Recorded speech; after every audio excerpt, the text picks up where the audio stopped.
मुख्यमंत्री महिला आयोग के पास आज 61 मामले आए हैं। इसमें से 40 जो मामले थे ये हमारे पास इसके पहले ही रजिस्टर थे, जिनको आज हमने यहाँ पे प्रत्यक्ष सुनवाई करी है। और उसी के साथ साथ जब लोगों को पता चलता है कि कमीशन यहाँ पे आ रहा है तो स्वाभाविक रूप में उस शहर की वॉक इन कंप्लेंट्स भी आती है। ऐसे आज 21 वॉक इन कंप्लेंट्स यहाँ पे आई है, तो 61 केसेस की आज सुनवाई यहाँ पे हो रही है।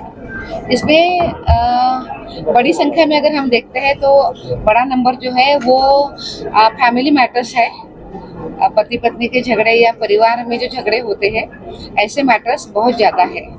पर इसी मैटर के साथ ये भी ध्यान में आता है कि महिलाएं सहन करती है, ठीक हो जाएगा ये समझते हुए जीवन को आगे बढ़ाना चाहती है, पर ये बहुत लंबे समय तक वो सहन ही करती रहती है, तो उसको कहीं ना कहीं रिलीफ देना बहुत ज़रूरी होता है। तो ये मामले सबसे ज़्यादा है। और उसी के साथ साथ सेक्सुअल हैरेसमेंट के भी मामले आज यहाँ पे आए हैं, कुछ साइबर क्राइम भी यहाँ पे आए हैं। इस तरीके से मामले आज यहाँ पे आए हैं। आज के जन सुनवाई में हमने पुलिस को अनेक विषयों पे निर्देश दिए हैं। एक हमारे पास जो मामला आया था वो रेप का मामला था और परिवार में ये मामला था, और कितनी बार परिवार भी ये प्रयास करता है कि आपस में सुलह हो जाए, पर जब सीरियस मैटर होते हैं और जो महिलाओं के सम्मान के साथ ठेस पहुंचाने वाले मैटर होते हैं, तो ऐसे मैटर में समझौता होना कभी भी कमीशन या कानून एक्सेप्ट नहीं करता है।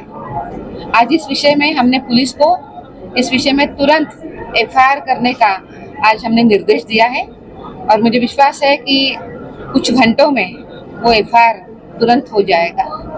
तो ऐसे मामलों में हम कभी नहीं बख्शते हैं, पर इस विषय में परिवार ने आपसी सुलह किया था जो हमने एक्सेप्ट नहीं किया है। लड़की की सिक्योरिटी, उसकी डिग्निटी सबसे ऊपर है, इसलिए आज पुलिस को निर्देश दिया है और अभी कुछ समय में वो एफआईआर हो जाएगा।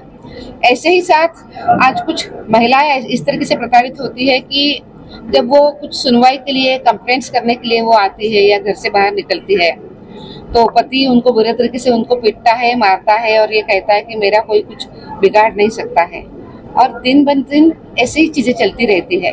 ये भी बहुत लंबित मामला था। आज उस विषय में भी हमने उनके ऊपर प्रिवेंटिव कार्रवाई करने के लिए और उसी के साथ साथ तुरंत एफआईआर दाखिल करने के निर्देश दिए हैं।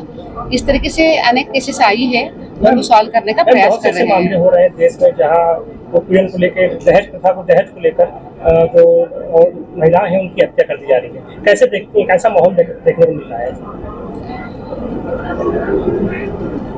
दहेज के साथ उत्पीड़न, ऐसे कुछ प्रकार अभी हमारे सभी के सामने आए हैं और ये बहुत अनफॉर्चुनेट है।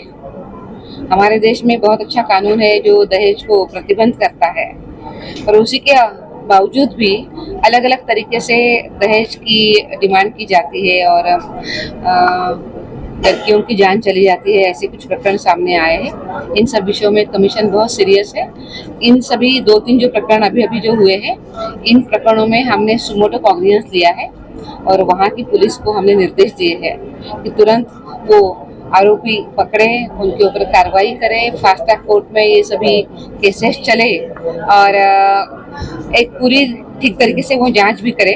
ऐसे 2-3 मामलों के ऊपर, जैसे कि भोपाल का मामला था, गाजियाबाद का मामला था, हम उसमें देख रहे हैं। मैम, जो आयोग में कई मामले 2024 से पहुंचे, अब आज उनकी सुनवाई हो रही है, जो लंबी समय है, ऐसे स्थिति में तो कैसे लोगों को जल्दी न्याय मिल पाएगा? उसके लिए क्या व्यवस्था करेंगे? सबसे बड़ी बात तो ये है कि कमीशन में हर साल लाखों कंप्लेंट्स आती है और उन कंप्लेंट्स को देखना ये हमारे लिए एक बहुत बड़ा चैलेंज है, क्योंकि नंबर बहुत बड़ा है।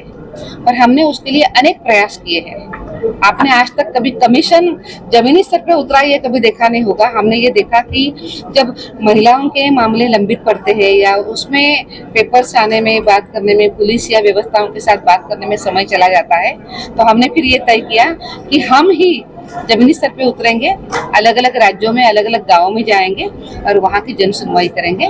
उसी तरीके से कमीशन बहुत प्रयास कर रहा है और इन सभी प्रकरणों की सुनवाई भी कर रहा है। और मैं आपको ये भी कहूँगी कि गत एक साल में हम 125 से भी अधिक ज्यादा जन सुनवाई हम कर चुके हैं। ये जन सुनवाई केवल फोन पे नहीं थी। तो ऑफिस में जो कंप्लेंट्स आती है वो तो हम वहाँ पे देखते हैं, पर प्रत्यक्ष रूप में कमीशन उन गांवों में आया है और हमने जन सुनवाई किया है। हम प्रयास करते हैं मैम करने का। जैसे कई